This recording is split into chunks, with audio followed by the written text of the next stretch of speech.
The Pixel 10 Pro Fold gets by on great looks, charming software personality, and a more durable build than any other foldable on the market. Too bad about those cameras, and it's not going to be a cheap honeymoon with this foldable tablet, but great software and new magnetic charging features save the day. The Google Pixel 10 Pro Fold is a phenomenal smartphone and one of the best foldable phones you can buy, but after reviewing the phone for a week I was left wanting more or maybe less. Big tablet foldable phones still have a hard time to justifying their mountain peak prices, and while I love Google's latest Pixel 10 family as a foldable phone, it just doesn't offer enough extra appeal to justify paying so much more for the privilege of a Google tablet inside. Before I talk about what I like or dislike about the Pixel 10 Pro Fold, I need to get the price out of the way because this is one of the most expensive phones you can buy, and it's even more expensive than most laptop computers. It gives you an outer display that is nearly the same as the display on the Pixel 10, but the new Pro Fold costs $1,799 US, which is $950 more than the Pixel 10 Pro. How could a foldable phone possibly justify costing twice as much as the flat phone from which it evolves? You can buy a Pixel 10 Pro and two iPad mini tablets for the same price as a Pixel 10 Pro Fold. If the Fold is going to be worth the high cost, it needs to be special. It needs to be better choice than buying a phone and tablet separately. That means it needs to be thin and light, impossibly so. The magic trick of producing a tablet from within your smartphone is dazzling, but it only works if the folded phone is the size of a normal smartphone. Sadly, Google hasn't made the Pixel 10 Pro Fold any thinner this year. It's even taken a step back, while Samsung has blown us away with its super thin Galaxy Z Fold 7. To be fair, the Pixel 9 Pro Fold was the thinnest phone you could buy when it launched in 2024, but this is the year for thin phones, and the new Pixel Pro Fold has been snacking between meals. A foldable phone also needs to do things that a flat phone cannot do. The Pixel 10 Pro Fold doesn't just have a bigger display inside, it also folds in the middle, so you can use the two sides of different functions. You can also use the inner and outer displays as simultaneously. I wish there were a lot more features that took advantage of a unique foldable design, but sadly Google hasn't added much excitement to the Fold over the past few years. Now when you open the camera on the big inner display and take a photo, you will see the pic you just took on the half of the screen with the camera app on the other half. Big deal? Hardly. There is nothing the Pixel 10 Pro Fold lacks, nothing missing that I loved on the Pixel 10 Pro. The flat Pixel Pro phone is one of the best you can buy, but without adding standout features that take advantage and justify the cost of the folding display, the Pixel 10 Pro Fold is much harder to recommend than its flat siblings. If you are settled on a foldable tablet, there are only two phones worth considering: the Pixel 10 Pro Fold and the Samsung Galaxy Z Fold 7. I have both of these phones, and the differences are more interesting than I imagined. The Galaxy Z Fold 7 is technically superior in many ways. It's faster and has much better cameras than the Pixel 10 Pro Fold, but Google has some distinct advantages that are firsts for a foldable of this size. Foremost is the IP68 rating, which means the phone won't be destroyed by dust and sand. I don't know how Google did it, but the new hinge is more tightly sealed than ever before, and that means you can take the Pixel 10 Pro Fold to more places than the Samsung Galaxy Z Fold 7.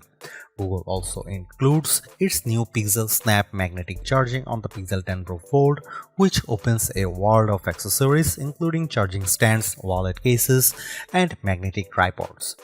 That also means my Pro Fold fit neatly into my world of iPhone MagSafe charging and accessories. The Galaxy can't do that. Finally, my disappointment over the lack of big screen features aside, the Pixel 10 Pro Fold is much more attractive and comfortable to hold than other big foldable phones like the Galaxy Z Fold 7. It keeps most of the Pixel 10 family design a winning look that Google refined this year and offers more durability and better battery life instead of shaving off another millimeter.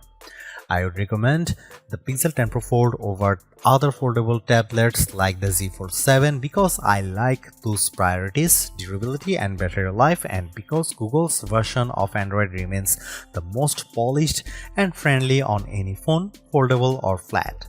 Still, despite its advancements, the Pixel 10 Pro Fold struggles to justify the premium price for its unique form factor, making the more affordable and traditional Pixel 10 Pro a better choice for anyone who doesn't have money to burn. The Pixel 10 Pro Fold is the most expensive phone you can buy from Google. It keeps the same price as last year's 9 Pro Fold, while Samsung raised the price on the Galaxy Z Fold 7, making the latter the most expensive smartphone you can buy. This is the third Pixel Fold, but that sticker price is no less shocking. You can get a Pixel 10 Pro Fold and iPad mini with a cellular connection for the same cost and still have hundreds left in your bank account. It is really so convenient to have both devices in one. Yes, but not twice the price convenient, that's certainly not more than that. Of course, most people won't pay full price, and I'm seeing carrier deals that will drop the Pixel 10 Pro Fold to around $25 per month in the US if you sign a 3-year contract. Google is promising 7 years of Android OS updates and security patches, but I'm sure this phone will feel aged in 3 years considering the super thin new phones just hitting the market. We can't expect phone makers to come up with new designs every year, so I don't fault Google for making the Pixel 10 Pro Fold a more refined, more durable version of the Pixel 9 Pro Fold. Unfortunately, in the interim, the Galaxy Z Fold 7 arrived and redefined what I expect from a foldable tablet. A foldable tablet is the thinnest phone you can buy, at least when it's unfolded, but which foldable tablet is actually the thinnest? Last year, it was the 5.2mm Pixel 9 Pro Fold. This year, the Fold gains a hair of thickness, while the Galaxy slips under the gap with a 4.2mm frame that, while closed, is nearly as thin as an iPhone 17 Pro. TikTok. Maybe next year Google will win, maybe it will be Samsung, maybe Apple will have a foldable phone that's thinner than the iPhone Air. Don't let these complaints distract you. The Pixel 10 Pro Fold is already thinner than the iPhone Air when it's open, even though it's thicker and heavier than the Galaxy Z Fold 7 by a noticeable degree. The Pixel 10 Pro Fold is the nicer looking phone. It has gently curved corners, pleasantly rounded edges, and a beautifully machined camera block atop the gorgeous jade green or alluring moonstone blue-gray. The Galaxy feels sharp and edgy by comparison. Both of the displays on the Pixel 10 Pro Fold are excellent. They are bright and colorful even on a sunny day. I loved using the inner display to take photos with the camera. I am definitely the dork who wished my old iPad had much better cameras. The camera also has more dual screen features than any other app, so it was most fun app to use during my review. The outer display is pretty much the same screen as the Pixel 10 Pro. It's the exact same size and resolution, unlike the Galaxy Z Fold 7, which still uses an unusually narrow cover display. I was always happy to use the front screen on the Pixel. It felt natural. On the Galaxy, the front display is just an appetizer for the big main course inside. The inner screen on the Pixel 10 Pro Fold is enormous. I love using it for reading, and web pages get blown up so much bigger than on a normal flat phone that it's an entirely better experience. Then I open the crossword or doom scroll, my socials read large, and this foldable tablet wins me over. In the past, I might have been more forgiving of subpar image quality from a foldable phone, but Samsung had to destroy expectations by slapping its full-grown 200 megapixel sensor on the Galaxy Z Fold 7. So now I want my $1,800 phones to have a good camera. Is that so wrong? The Pixel 10 Pro Fold camera is fine, but it isn't very good. Google is using the same sensors as last year, and that's not necessarily a bad thing. Apple famously uses the same Sony sensors for years on its iPhone models, and with experience, its camera developers continually refine the images you get from those cameras. That's not the case with the Pixel 10 Pro Fold. What I like about the Pixel 10 Pro Fold, like the Pixel 9a, is that Google seems to be carefully tuning its cameras so they produce images that all look alike. A photo taken with the Pixel 10 Pro XL will have the same color balance and lighting as a photo taken with the Pro Fold. Zoom in close and you will see the problems. Google is applying a heavy dose of AI enhancements to its photos, so much so that I wonder if every photo from the camera shouldn't come made with AI content credentials. When you zoom in on photo, especially photos taken at night, it looks smoothed out and painted over.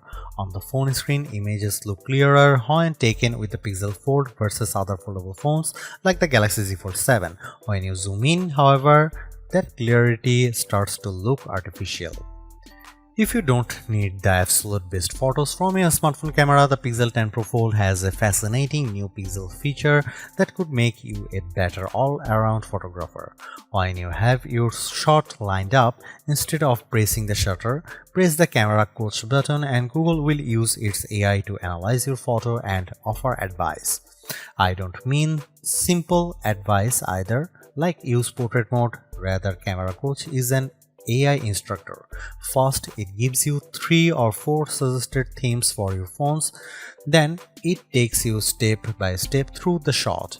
It highlights the right camera mode to select and it tells you where to move for the best angle. In the end, it really did help me take better photos if I was willing to take the time to walk through the steps.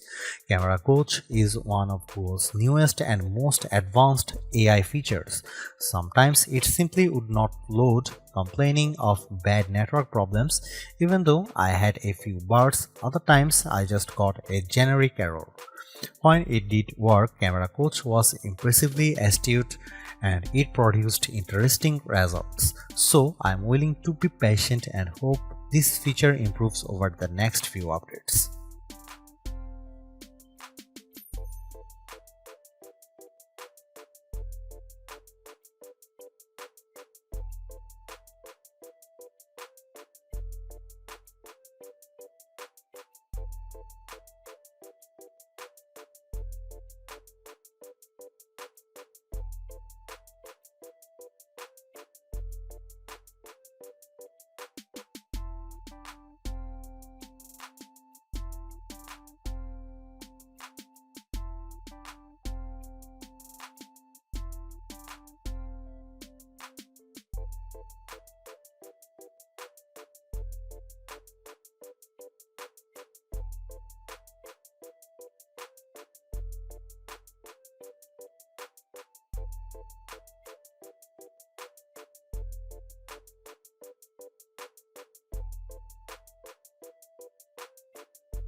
Pixel phones aren't known for top performance, and the Pixel 10 Pro Fold is unimpressive if you rely on benchmark scores alone. In my real-world testing, I found the Pro Fold to be smooth and responsive, especially when switching apps back and forth between the outer and inner displays. That doesn't mean that weren't hiccups. Google's biggest performance offense is letting the camera lag. If you have too many features enabled, the camera shutter button will stop working between one photo and the next while the photo thinks about things. It happened fewer times on the Pixel 10 Pro Fold than on the Pixel 10 Pro, but that's probably because the Fold doesn't have as many megapixels to count. I also saw things slow down considerably when I tried to use the new AI features. Perhaps someday these AI tools will be a natural extension of the Android OS. But for now, every time I used one of the more advanced AI features, it felt like an event. An event with a line out front and bouncer who has to check my name off a list. I can't blame the network because I had plenty of bars on AT&T and the phone performed admirably on my new Wi-Fi 7 network. As more of these AI tasks are handled on the phone itself, hopefully we'll see those response times improve.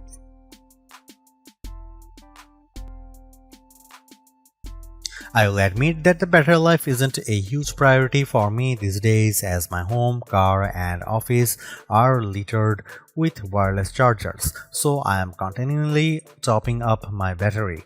The Pixel 10 Pro Fold makes doing so especially easy with Google's PixelSnap magnetic charging. It's the first foldable that will stick to my iPhone's MagSafe charging gear without a special case. Magnets aside, battery life wasn't terrible, but a smaller battery is the second sacrifice every foldable tablet makes after the cameras. Well, a smaller battery than you'd want on a 8-inch tablet. The Pixel 10 Pro Fold actually packs a capacity of around 5015 mAh battery, which is a bigger battery, but having two displays will drain the juice quickly. In our lab test, the Pixel 10 Pro Fold lasted 12 hours and 16 minutes. The Galaxy Z Fold 7 lasted only 10 hours and 44 minutes, but the Pixel Fold comes with an ounce more weight and an extra millimeter around the waistline. An Apple iPhone 17 Pro Max is thinner than a closed Pixel Fold, weighs more than an ounce less, and managed 5.5 hours extra of battery time, 17 hours and 54 minutes. In fact, in our rundown tests, that's how long an expensive smartphone should last. The Google Pixel 10 Pro Fold is a versatile foldable phone with impressively vibrant displays, a durable design, and better battery life than the Samsung Galaxy Z Fold 7 for $200 less. Plus, I actually preferred the camera quality in many of my test shots. It's just too bad that Google's foldable comes in a relatively thick and heavy device.